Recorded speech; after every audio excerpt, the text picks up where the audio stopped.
everyone, it's Brennan. Welcome to my channel and welcome to another video. Today I have 21 books and series I want to read in 2021. So I have a little mix here of backlist reading of authors that I've enjoyed and to read some new releases that came out in 2020.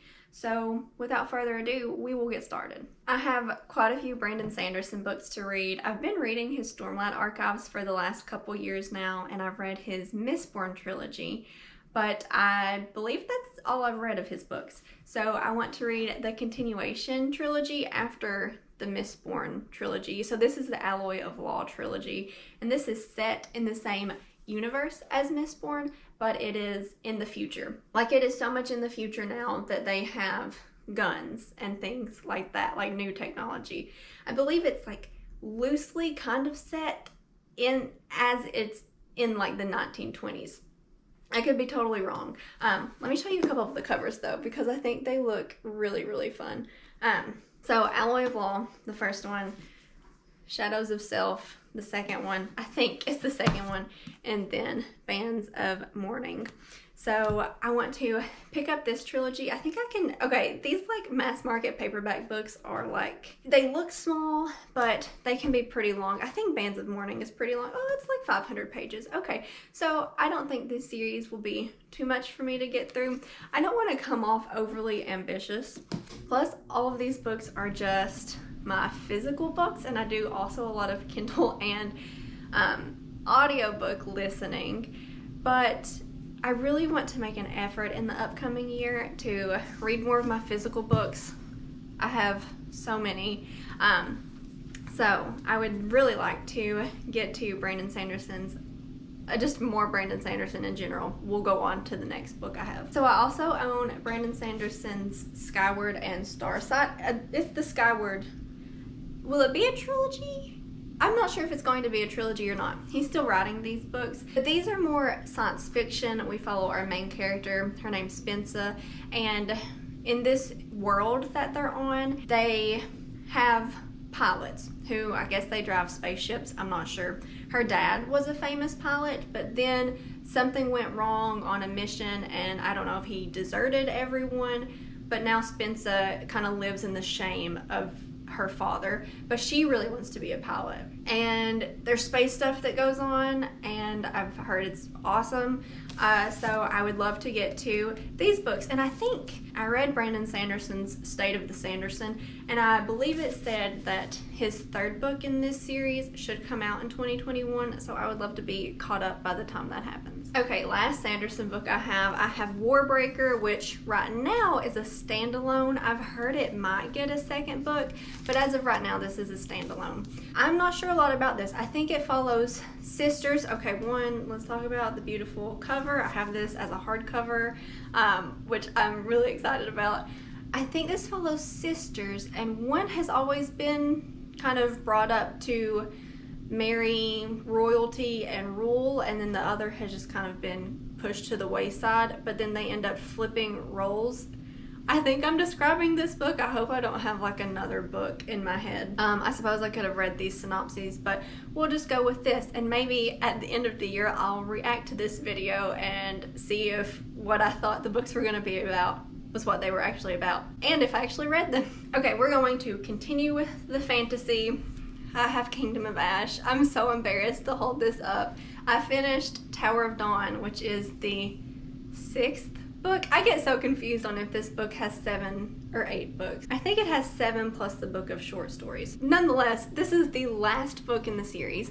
I finished Tower of Dawn, the second to last book, in August, and I keep putting this on my TBRs, and it's just so big. And then honestly, this second part of the year, I don't feel like I've read very many physical books, and I want to change that. So this is the last book in the Throne of Glass series. We have several characters in this series, but we mainly follow Selena Sardothian, and she is a teenage assassin when this series starts, and she has spent the last year of her life as a slave until some royalty have to come get her so she can fight to become the king's champion amongst some other shady figures also. That's in the first book. So much happens in this series though. I mean, there's 7 books, so we find out more about the world. We find out why the king of this world is really bad. That's so vague. Okay, so as the series goes on, we have witches and wyverns, and we have war and adventures and magic, so much magic. There are fae characters in this book. We travel a lot. There's a lot. Okay, and also there's a heavy dose of romance as well, which I really, really appreciate. So yes, I'm definitely going to read this book next year. Probably in January, hopefully. Another series I want to complete is Andrzej Sapkowski's The Witcher series. This has 5 books in the series, 2 prior books of short stories, and then 1 book that was just kind of written more recently, and I think it's just different other stories from the Witcher universe. This is a fantasy series. It has a Netflix adaptation now. It's had a video game adaptation for a long time. We follow Geralt. We also follow, so Geralt's the Witcher who hunts monsters. We also follow Yennefer, who's a sorceress. We follow Dandelion, who might be my favorite character in the books. I definitely love Geralt in the video game, obviously, because you are Geralt, and in the show, because Henry Cavill. So Yennefer's a sorceress. You also follow Ciri, who is this mysterious child of destiny, and then Dandelion is like a bard who is just really funny and honestly my favorite character in the books, like I said. So as of right now, I just think the books are okay, which I'm so surprised by because I love fantasy. And I don't know if it is that they've been translated, because I believe they're written in Polish, then translated, so I don't know if that is what's kind of keeping me from loving these. I did really like the 2 first books of short stories, The Last Wish and The Sword of Destiny. But the books are kind of slow. I don't know. But yes, I hope to finish this series in the upcoming year. I also want to read Ninth House by Leigh Bardugo. I've had this book for over a year now. Okay, a lot of these books, a lot of my books personally, I've had for a long time and haven't read them. I'm very ambitious, and then sometimes my actions don't follow through. Okay, side note there. But I haven't read any Leigh Bardugo books, and she's really big in the fantasy world. She has her Six of Crows duology. I'm looking at them because I own them. She also has her Grisha trilogy, which I think I also own. I think I hauled them in one of my hauls this year. But I think with her books, I want to start with Ninth House. I think this is her most recent release, but I believe this is her only adult book. So this is a what do you call it? Urban fantasy. It has to do with secret societies on the Yale campus, and we follow our main character. Her name is Alex, and I think she sees ghosts, and then I think she has like a drug overdose because she's been coping with her ability to see ghosts, and then this secret society picks her up and takes her to Yale, where she's supposed to kind of moderate these clubs. I'm not sure. I've heard it's good, and I really want to read at least one Leigh Bardugo book this year. I would also like to start the Nevernight trilogy by Jay Kristoff. I don't even know really how to explain this. I've heard, okay, so I think that we follow our main character. What's her name? Is her name Ren? I just feel like everyone's names are Ren. Mia. No, her name's Mia. And I think her family was, I don't know if they were murdered exactly, but they were taken away from her. And now I think she's just out for some revenge. And I think she has shadow abilities. And I've heard she has a really funny sidekick who is like a shadow cat, which I would be super, super interested in. But I've heard this has a lot of like, has a beautiful map. But yes, there's 3 books in this series. It's complete, and it sounds like something that I would really like. I would also like to start the Black Prism, the Lightbringer series. The Lightbringer series by Brent Weeks. The first book is The Black Prism. This is a fantasy series. It just recently was completed this year, so I feel safe to start it. I think there are 5 books. And man, these are some sick books. So this is a fantasy series set in a world where I believe different people can get powers from different lights and colors. But then also the more you use your power, the faster you die. And then you have the Black Prism, who can use all of the colors.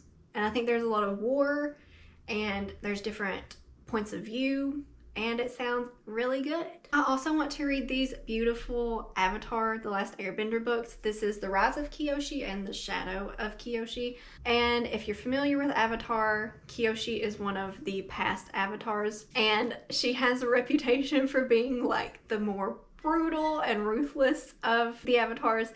But there are 2 books out that I hear are great. Like, these are not graphic novels or anything, they are just novels. I love Avatar, love the Avatar universe, and I am excited to dive into these. Another author that I have not read any books from is Seanan McGuire. I own 2 of them. This is Middle Game by Seanan McGuire, and then this is Into the Drowning Deep by Mira Grant, which is her pen name. I'm sure these are 2 completely different books, hence using a pen name. This is more of a suspense. I don't know if it's truly a thriller, but this hinges around some lost documentary footage that had filmed mermaids in the Mariana Trench, and you get to investigate that. And then Middle Game is a more fantastical series. You follow 2 twins. I think their names are Roger and Dodger, and I think they've kind of been artificially created to ascend into godhood, but you follow them as they're growing up. And then I think you also follow the scientist, is that what you would call them, who created them also. Heard it's really good. I've heard it's emotional too, so excited to read some Seanan McGuire. Another book that I've had for a really long time is The 7.5 Deaths of Evelyn Hardcastle. This is a mystery. I don't know if you would call it a thriller. I think you, as the reader, start reliving the events that happened before this murder, but you live it from different individuals' perspectives. And then I don't know if you can like stop the murder. I don't know, it says 7.5 deaths. I don't know, but it sounds really interesting, kind of like a Groundhog Day-esque twist on a thriller. Interested. Okay, we are leaving the fantasy world and just talking about more general. Maybe one more I have is fantasy, but here I have Hatchet and I have Brian's Winter. So I've been talking to Nick, my husband, about wanting to reread Hatchet because I read another book this year, Be Not Far From Me by Mindy McGinnis, and I loved it. Like, spoiler alert, it might be my favorite book I read in 2020. But it just really made me think of Hatchet. It's a survival story. So if you didn't have to read Hatchet growing up in school, Hatchet is a survival story with Brian, who is on a plane going to see his dad, and they're flying over the Canadian wilderness. It's just like a little plane, like just him and the pilot. Well, it crashes. And Brian has to survive. This is super short. But then for Christmas, Nick got me Brian's Winter, which, maybe skip a little bit just if you don't want to be spoiled, but this is what if Brian didn't get rescued and he had to spend the winter in the Canadian wilderness. Did not know this was a thing, but Nick was like, you haven't heard of Brian's Winter? So I think there are several books in this Hatchet world, and I want to read them all. Here I have some Gillian Flynn. I have Sharp Objects. I loved Gone Girl. Like, I read Gone Girl, I think it was 2 years ago, before I was like really into keeping up with my book statistics, and it might have been it definitely would have been one of my favorite books. But for me to like a thriller, I have to be completely surprised. At least I feel like I need to be. And Gone Girl did it for me. So I want to read more of Gillian Flynn. And this is Sharp Objects. I think there's also now a Netflix series, HBO series. It probably says on here. It's an HBO series, but I haven't even watched the Gone Girl movie, and it's super popular. So I don't even know if I'll watch this show. I don't love watching adaptations. It's just not something that I get really excited about. But I think this follows a journalist who's trying to expose a mental institution for like poor patient care, and then she gets herself admitted to the mental institution to do this, I think. If not, that is some Gillian Flynn book, and I thought that's what this one was. But yeah, I'm excited to read this. It'll be a thriller, I'm sure. Okay, I have The Martian by Andy Weir. This is a movie that I did really love, so I have watched the movie already, probably before I even knew it was actually a book, which is sad. But but I have the book now. I hear it's so good. I hear it has a really interesting first sentence that I probably can't read on YouTube. Oh, it has a map too. It has a space map. That's so exciting. If you haven't heard about the movie, the book follows a main character who kind of gets stranded on Mars and has to survive. I really am into reading survival stories. Okay, I shouldn't say that. I read one survival story this year. Loved it. Want to read more in 2021. So here I go. Space survival. Speaking of Mindy McGinnis, who wrote the survival book I read this year, I have her The Female of the Species, which I think has a revenge plot. Alex Kraft knows how to kill someone and she doesn't feel bad about it. 3 years ago, when her older sister Anna was murdered and the killer walked free, Alex uncaged the language she knows best, the language of violence. That is not where I would have thought this would go, but I hear it's good. I really want to read more Mindy McGinnis because I loved her book from this year. I was trying to think if it was released this year. So excited to keep going with these authors that I like. Speaking of authors that I like, I have Verity by Colleen Hoover. I read 4 Colleen Hoover books this year for the first time. I hadn't read her before this year. I read all of those on Kindle.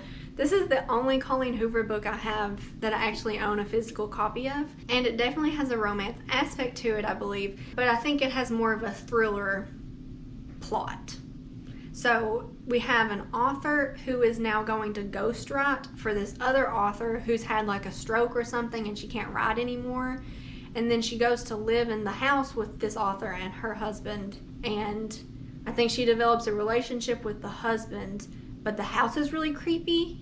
I don't know. I'm excited to read it. I have not been disappointed by Colleen Hoover. So I definitely want to read Verity. Here it's great. This was definitely a 2020 release. This is The Invisible Life of Addie LaRue by V.E. Schwab.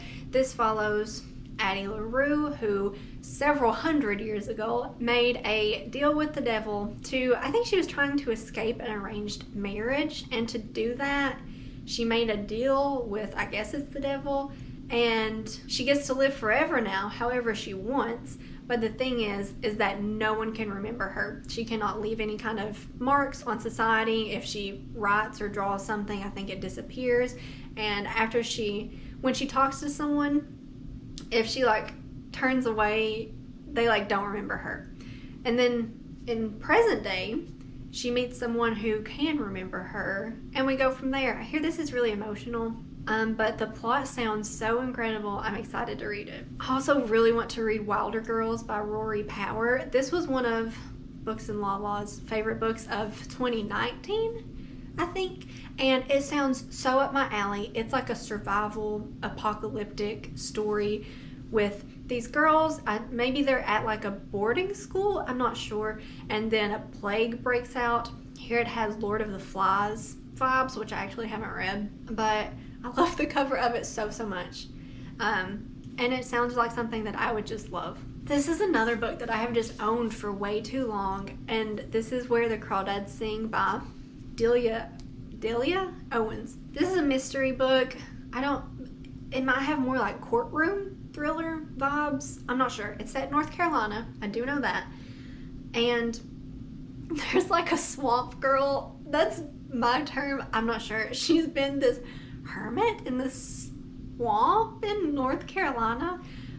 Her name is Kaya.